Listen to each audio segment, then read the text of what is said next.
I quite simply don't want my daughter to grow up in this area the way that I have. I don't want her to live in a society where she is, again, singled out or she is attacked.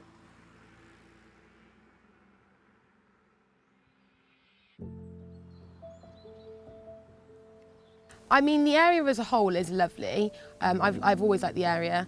It's scenic and it's a nice place to grow up as a child. I think from a very young age, it's apparent that there is a degree of sort of underlying racism, and it's somewhere that's not very diverse. Oh my God, I've had all sorts. I've had "you're a stupid black packy cunt," "you fucking nigger, fuck off back to where you came from," like "what ship did you come over on?" You get to the point where you try and like block it out, but it's something that I can't do anything about. Like, you can't change your skin colour, you can't. Yeah, it's hard, it is hard.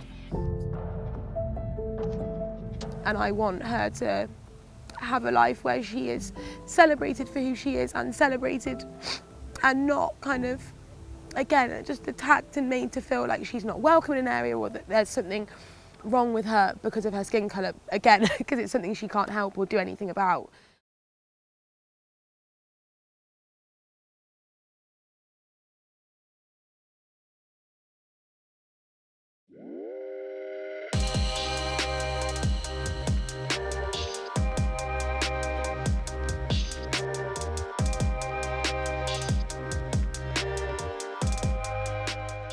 So my mum suggested it and said, like, you know, she knew people who had done something similar, like in smaller areas, and that we should do something ourselves. And I think for me, it's always been really important, like, as vocal as I am on social media, I don't think that that's being proactive, I think that's kind of reactive.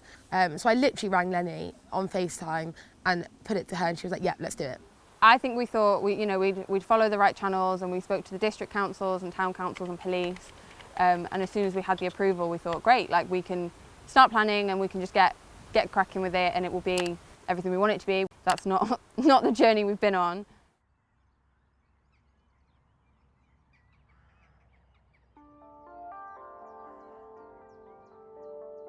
When I heard and read that the protest was going ahead, I will admit I was horrified at the thought of any mass gathering during the COVID pandemic.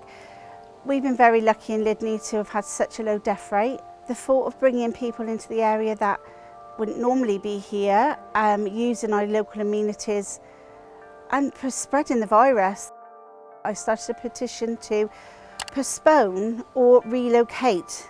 Never was about stopping voices. Postpone or relocate the protests till safer times or away from where the vulnerable and elderly live. When she first released the petition, she did stress it was for COVID concerns and that she was taking into account, you know, everybody in the community's issues and that they were worried and scared, and we've addressed that constantly, and we understand that those are genuine fears and people are concerned about the pandemic. It was only until the previous weekend just gone when she posted, "He couldn't breathe and now we can't speak," and used George Floyd's words to twist it to her agenda.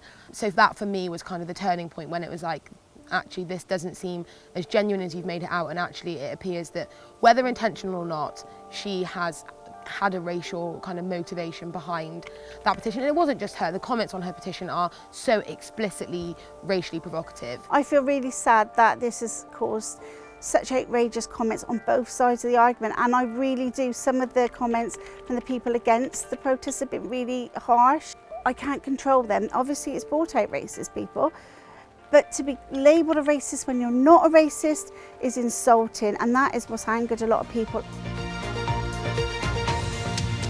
A councillor in the Forest of Dean has resigned after a Black Lives Matter demonstration planned for next Sunday in Lydney was cancelled. In an open letter, the council said the event was causing anxiety among residents, but the organisers believe the rejection has racial overtones.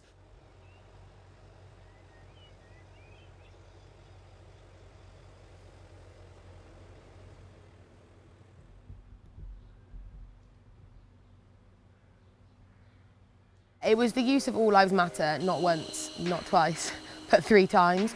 Nobody in the Black Lives Matter movement is suggesting that all lives don't matter.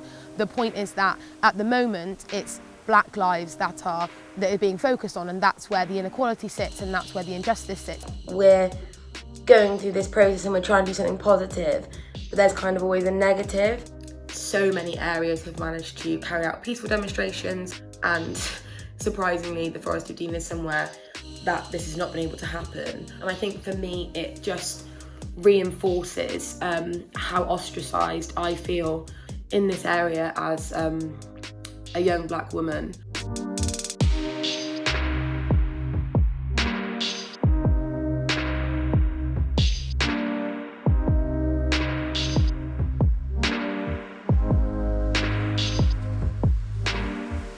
So you have 8 votes in favour of the event, 2 votes against and 2 abstentions.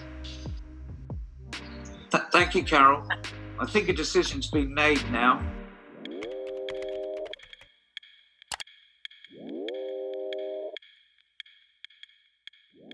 Our main story tonight, the town divided over Black Lives Matter. Organisers of a rally at the weekend say they've been subjected to racist abuse, but the local MP hits back. You shouldn't go around accusing people that don't agree with you of being racist. Coronavirus regulations are in place, which mean gatherings of more than 6 people are unlawful. So to be frank, any of these Black Lives Matter demonstrations are unlawful, and people attending them are committing criminal offences. Mark Harper has a history of some fairly racially offensive campaigns where he had vans printed with "Go home or face arrest" when he was the kind of in charge of immigration. The language was, the campaign was very clearly aimed at illegal migration. So it was aimed at people who were here illegally, not people who were here legally, or indeed who were born here and are British citizens and have as much right to be in the United Kingdom as anybody else. The police have endorsed these events. The police are working alongside organisers and alongside the public to allow them to go ahead. And this is the only protest in this country where it has been addressed in the Commons, where it's been kind of made an example out of and been so actively tried to stop.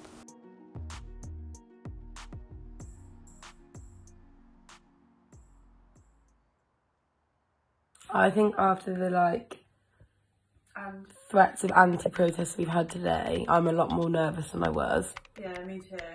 I still hope that people won't turn up and it'll be fine. Yeah. But I also do feel like running away from it. Yeah.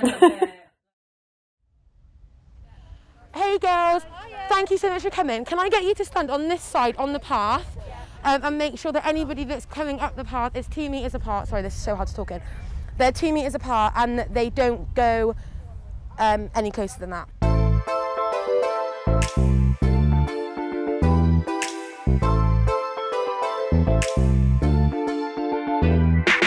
Thank you all for coming out today. How you doing, Lidney? Where I see allies, and where you are here today, I ask you, don't just be an ally from where you're sitting. Black Lives Matter! Black Lives Matter! So I'm mostly here just to listen and learn, really, mate. I think it is a much clearer issue in the US than it is in the UK. Undoubtedly they've got a point, but I'm mostly here just to see how that pertains to the UK, really. I'm black 365 days a year. I can't take the skin off. I can't be nothing else. This is me. We just want to be treated as equals. No one's asking to be treated as superior to anybody else. That's not what we want. I think it's worth taking the minimal risk to just add my little bit of support to the good work these people are doing. There's been a lot of backlash against the event, and I think that really highlights exactly why this event is important. I mean, the turnout today just proves that a lot of people are in support to sort of end racism and tackle it as well. If you have been told to go home or back to where you came from, think about it. When I've been growing up, I've had a few racial remarks to me and that, and it's not nice for anyone to go through that kind of thing. And it's great that everyone supports it and just, shows that they care. I have faced a lot of racism throughout my time living in the Forest of Dean, especially in secondary school, and the people being racist to me always assumed it was friendly banter, and actually it was inherently racist. When you see your supposed friends who are saying these things to you, you almost question whether or not you're overreacting to it or what they're saying is wrong, and obviously it is that, but it's so difficult to find your voice in a sea of people who we don't understand. Whenever anyone's picked on me or was racist to me in secondary school, she'd always be there fighting my corner. And I said to her, now you're standing up for me again, but it's not just for me today, it's for all of us, and I couldn't be more proud to call her my sister.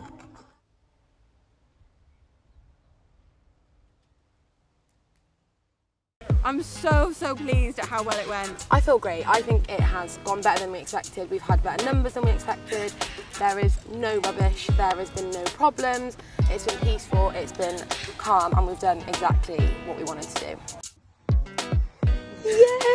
We did it! We did it! Thank you! The event fell on deaf ears as far as I'm concerned, because the people that were there were already active supporters of the movement. So the people they really needed to educate weren't there, and the reason they weren't there is because we're in a pandemic. I think they needed to stand their ground 100%, and that's why it should have gone ahead, and it did go ahead, and it was wonderful. But that is a very good point, that actually the people that maybe need to be educated a bit further on the situation, it could have maybe been not maybe postponed, or maybe there should be further education or something going ahead that means that other people can also come along and learn where they're coming from and why they thought it was so important, which it really is important. But, you know, everyone is entitled to an opinion, and I think that they need to learn from each other.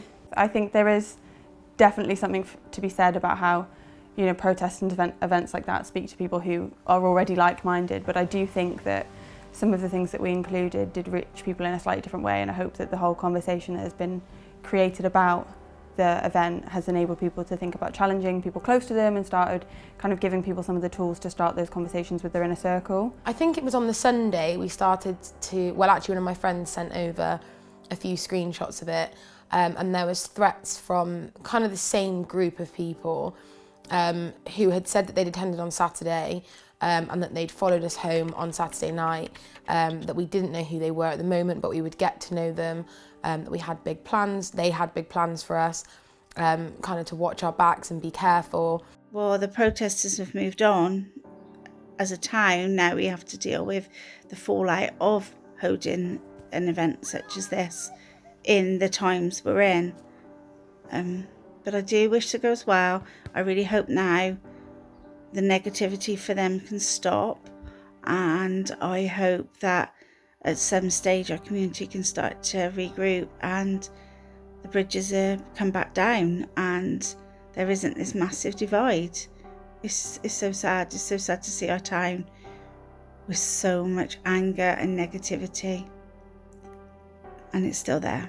I personally don't believe in meeting in the middle when it comes to racism, and I think that it's something that I personally want to continue to pursue, and I want to continue to encourage those conversations to happen, and I don't think that we should return to normal. We're looking at creating kind of a network for sort of BAME communities, not exclusively, but we want to look at speaking within schools, we want to look at speaking within youth groups, we want to create kind of like a space for people in this area who have had those experiences. We want to provide resources, we want to engage in conversations, debates. We've met with some really interesting people who are really keen to kind of like move forward with it and make sure this is something that we continue with kind of forest-wide, not just Lydney. I think for me now it's become kind of more important to make sure that this area does have an understanding of the racial issues and an understanding of equality and privilege and prejudice and kind of all those things, and kind of moving towards, which is the dream, isn't it? Moving towards a society where we're all equal and, you know, racism doesn't exist. And I know that's a long way off, but I think if you don't hope for that, you can never expect it to happen.